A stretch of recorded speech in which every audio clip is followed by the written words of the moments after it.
নোয়াখালীতে বিনা অপরাধে দীর্ঘ সময় কারা নির্যাতন ও প্রতারণার অভিযোগে সংবাদ সম্মেলন করেছে সোনাইমুড়ি উপজেলার সাতঘড়িয়া গ্রামের ৩ নম্বর ওয়ার্ডের কামাল হোসেন নামে এক ব্যক্তি।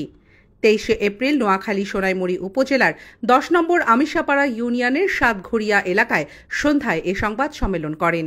সংবাদ সম্মেলনে তিনি জানান, গত ২০ এপ্রিল বিকেল আনুমানিক ৩টার দিকে সোনাইমুড়ি উপজেলার কাজিরখিল বাজারের পশ্চিম পাশে পূর্বের ঘটনার জের ধরে তারা তাকে প্রাণনাশের হুমকি ধামকি ও মেরে ফেলার ভয় ভীতি প্রদর্শন করে। কামাল হোসেন বলেন, এর আগে ২০০৯ সালের ২৮ ডিসেম্বর তারিখে পারিবারিক একটি বিষয় নিয়ে ক্ষমতার অপব্যবহার করে মীমাংসিত একটি বিষয়কে কেন্দ্র করে নারী ও শিশু নির্যাতন মামলা এবং তার একটি পার্সের দোকান থেকে বিভিন্ন মালামাল ও ৭ থেকে ৮টি মোটরসাইকেল সহ প্রায় ৩৫ লক্ষ টাকার মালামাল ক্ষতি করে এই সন্ত্রাসীরা। এছাড়া গত ১৫-১৬ বছর বিভিন্ন মিথ্যা মামলা দিয়ে তাকে হয়রানি করার অভিযোগ করেন তিনি। এ বিষয়ে কামাল হোসেন বাদী হয়ে আবুল বাশার, ইকবাল হোসেন, মোহাম্মদ শিপন সহ অজ্ঞাতনামা আরও ৪ থেকে ৫ জনের নামে সোনাইমুড়ি থানায় একটি অভিযোগ দায়ের করেন। এ বিষয়ে তিনি স্থানীয় প্রশাসন, সরকার ও আইনশৃঙ্খলা বাহিনীর সুদৃষ্টি কামনা করেন এবং অপরাধীদের বিরুদ্ধে যথাযথ আইনগত ব্যবস্থা নেয়ার জোর দাবি জানান। আমি কামাল হোসেন, রোমানা আক্তার হিমু, বসরফাডারের মেয়ে, তার সাথে আমার সাথে রিলেশন হওয়ার পরে আমি মাছ দিতে কোর্টে নিয়ে যাওয়ার পরে ওইখানে আমাদের দুজনের বিয়ে হয়। কয়েকজন উকিল এবং কয়েকজন আমার ভাই বেরাদার এরা সাক্ষী ছিল।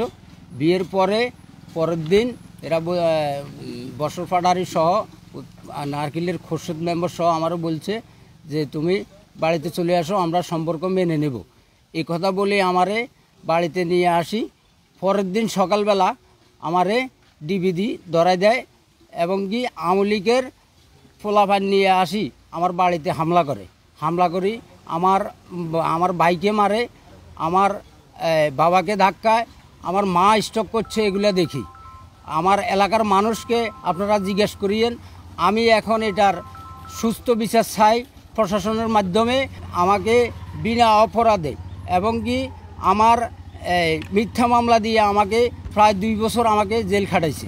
আমি এটা সুস্থ বিচার চাই এবং কি আমি আমার ওয়াইফের, আমি যে বিয়ে করছি কোর্টে, আমি ওই কাবিননামায় উঠে আনি।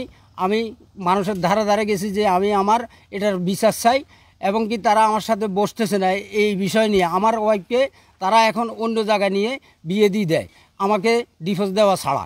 আমাকে ডিভোর্স না দিয়ে তারা অন্য জায়গায় কিভাবে বিয়ে দেয়, আমি এটা প্রশাসনের কাছে আমি বিচার চাই। আমার ছেলে কামাল হোসেন এই এলাকার সবাই চিনে। আমার ছেলের সাথে মেয়ের সাথে যেমনে হোক লাইন হয়ে তারা কোর্ট ম্যারেজ করি, এখানে বিয়ে হওয়ার পরে বাড়িতে নিয়ে আসলে বসরফাডারি এবং খোরশেদ মেম্বার এরা সবাই বলছে যে আমরা এটা মানি নিব, তোমরা দেশে চলে আসো, যেখানে থাকো তোমরা বাড়িতে আসো। এর পরের দিন সকালে এরা মানি নিব কই আরও লোকও ফাটাইছে। এর পিছিয়ে দিয়ে এরা আওয়ামী লীগের পোলা পাইল শিপিন্না হুদ্দাই আয় চারদিক গিরাও করি ডিভিডি। আমার সেজে ছেলে কানে শুনে না এমন মাইর দিছে, এখনও কানে শুনে না সে। আমার সম্পদ হারাইছি আমি, আমার ছেলের বিনা দোষে কী জন্য মাইর দিছে আমি প্রশাসনের কাছে বিচার চাই এবং এলাকাবাসীর কাছে বিচার চাই। কলিয়াড়ি থেকে হুন্ডা টুন্ডা সব লয়ে গেছে এবং টাস এগুলা সব লয়ে গেছে গই। আওয়ামী লীগের ফোলাফাইন নিয়ে শিপিন্না এগুলা করাইছে। শিপিন্নারে টাকা দিয়ে বছর ফাড়ারিয়ে এগুলা সব করাইছে।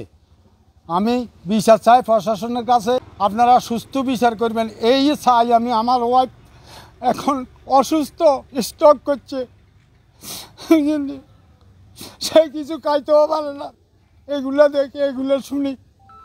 এখানে দীর্ঘদিন কামাল ভাইয়ের দোকান ছিল, সেটা আমরা জানি। আমাদের হুন্ডা ছিল, আমরা কাজ করাইতাম, আসতাম। পরে এখান থেকে কোথায় গেছে, কিভাবে গেছে, হঠাৎ নাই, উধাও হয়ে গেছে আর কি। পরে আর খোঁজ খবরও পাই নাই। পরে দোকানগুলা কি করছে সেটা জানি না। এমনি দোকান ছিল দীর্ঘদিন এখানে, সেটা আমরা জানি। এখানে মোটরসাইকেলের গ্যারেজ ছিল, উনি এখানে দোকানদারি করছে এরকম, বুঝছেন না কি করছে এরকম। এরপরে সমস্যা কি হয়েছে এরকম, দোকান বদ্ধ ওনার আর দেখা যাইতেছে না। কড়িয়াটি বাজারে একজন ব্যবসায়ী ছিলাম, তা আমার নিজেরও মোটরসাইকেল ছিল। আমি কামাল ভাইয়ের হাতে প্রায় সময় মোটরসাইকেল ঠিক করাইতাম এবং মোবিল ফার্স্ট টার্স লাগলে ওনার কাছ থেকে নিতাম। উনি অনেক দিন এখানে ব্যবসা করছে, আমরা ওনার কাছে সবসময় কাজকর্ম করাইতাম, কিন্তু হঠাৎ করে দেখি উনি উদাও হয়ে গেছে, শুনছি ওনাকে পুলিশ ধরে নিয়ে গেছে।